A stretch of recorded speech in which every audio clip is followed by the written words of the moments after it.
Good morning, YouTube, and welcome back to my YouTube channel. What's up? Thank you guys for joining me. Nice to see people are starting to check out my channel. And don't forget to like, subscribe, and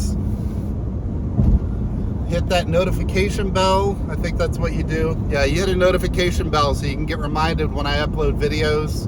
I gotta try and do one video a day. So just pulled, or getting ready to pull through St. Louis, Missouri. Definitely getting into the area of the country of my childhood. And after this, we'll be driving through Indiana, and then we'll get to Kentucky. And it's so funny when we talk about regional differences, because nobody in Kentucky understands people in California, and nobody in California understands people in Kentucky. Number one question I ask people, have you ever been there? And when people say, no, I've never been to California, I'm like, well, first of all, go check out California. Go tell me how much fun you have. Go check out some of these off the beaten path destinations in California. And whenever any of my California friends ask me, have you ever been to Kentucky? And they come up with some silly ass statement. I immediately say, like, have you ever been there? And the bottom line is that, unfortunately, people don't travel that much.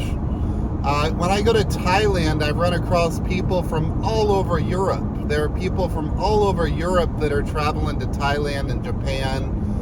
And sadly, I mean, this is just a microcosm, but some people just don't travel. It really amazed me when I first moved to Los Angeles just how few people actually traveled west or east of Los Angeles, for that matter. And when I go out on day trips and I go up for, just drive up the coast of Ventura or something, how many people never go up there? But really, that is my passion and my love. But what I thought I'd talk about today is we're driving into Louisville, and I'm thinking about all the fun things that I did as a kid. So I spent, so this will kind of be a history video for you. I spent up until I was 18 years old, living 100% of the time in Louisville, Kentucky. And I, bar none, had a phenomenal childhood. I could not have asked for a better childhood. We grew up in a wonderful area called Crescent Hill on Frankfort Avenue. And Frankfort Avenue of my childhood had ice cream shops and baseball card stores and, an auction, like an antique auction that my dad loved to go to. That whole area, which my street, and everybody always wanted to play on my street. My street was bookended by the public library that was very small at the time. They expanded it many years later.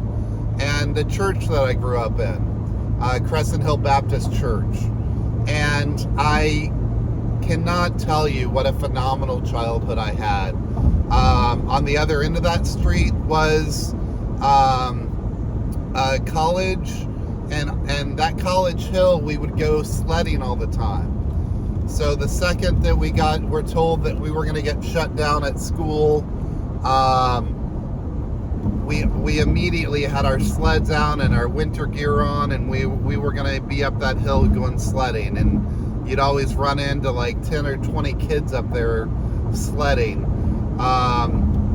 One of my favorite childhood stories is my dad and some of the adults decided to set up a summer water gun war that we did on my street, and easily we had 100 kids. I mean, when the word got out that we were having a water gun war on my street, there were well over 100 kids. So we put two big inflatable pools set up on both ends of the street, And at the time, my dad worked for a medical company, and that medical company had tons of syringes, tiny syringes, and 2-foot long syringes.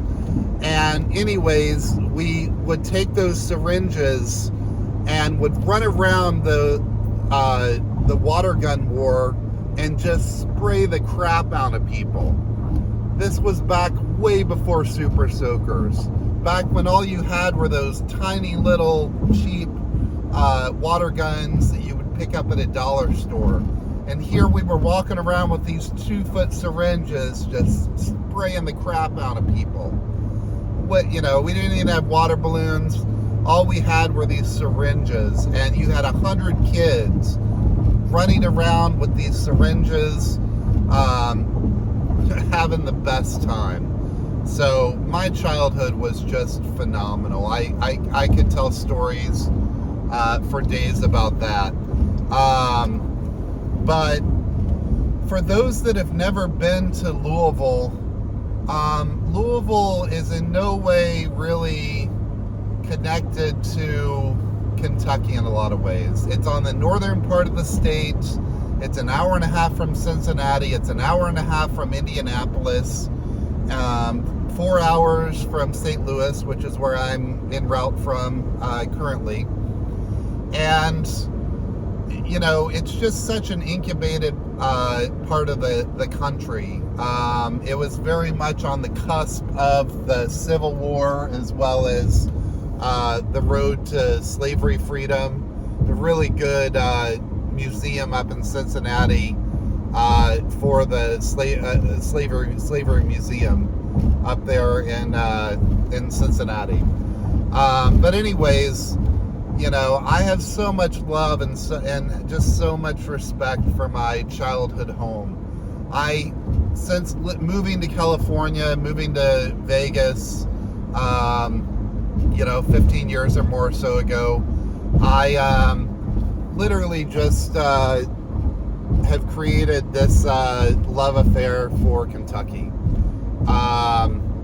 And I always use my home state of Kentucky to go back and kind of center myself.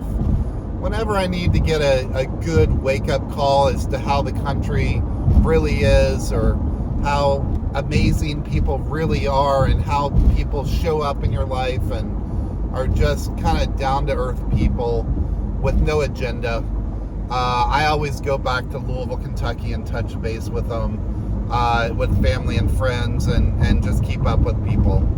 I hope one day to take you guys on some trips to show you guys some of the places around Kentucky. I grew up going to Bernheim Forest, of course. Always fun to go out and see Bernheim Forest. As a kid, we'd always go to Cave Hill Cemetery, which is where Muhammad Ali is buried, and where my grandparents are buried. And that's such a gorgeous central part of Louisville, Kentucky. I just have so much love for my home state. The Louisville Slugger Baseball Bat Museum is based there. When I was a kid, it was actually over in Clarksville, Indiana. And then finally Louisville got smart about it and started to realize that it was a big tourist draw and that they needed to bring it back. I think ultimately it was always called Louisville Slugger Baseball Bat Factory, but for 15, 20 years it was based in Indiana, because they probably just lost tax incentives or whatever, and moved it across the river to Indiana. Of course, Papa John's Pizza is based out of Louisville, Kentucky. My grandfather actually put in the HVAC system. That's what my grandfather on my dad's side did, was put in HVAC systems, and he actually put in an HVAC system for Papa John's home, which was over like 35,000 square feet or something, in some insane amount that nobody in Kentucky would ever have a house that size.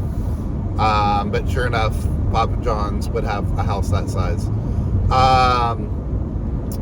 But anyways, really just excited to go back into Louisville for 3 days. I'm not sure what the videos will be that I make when I'm in Louisville.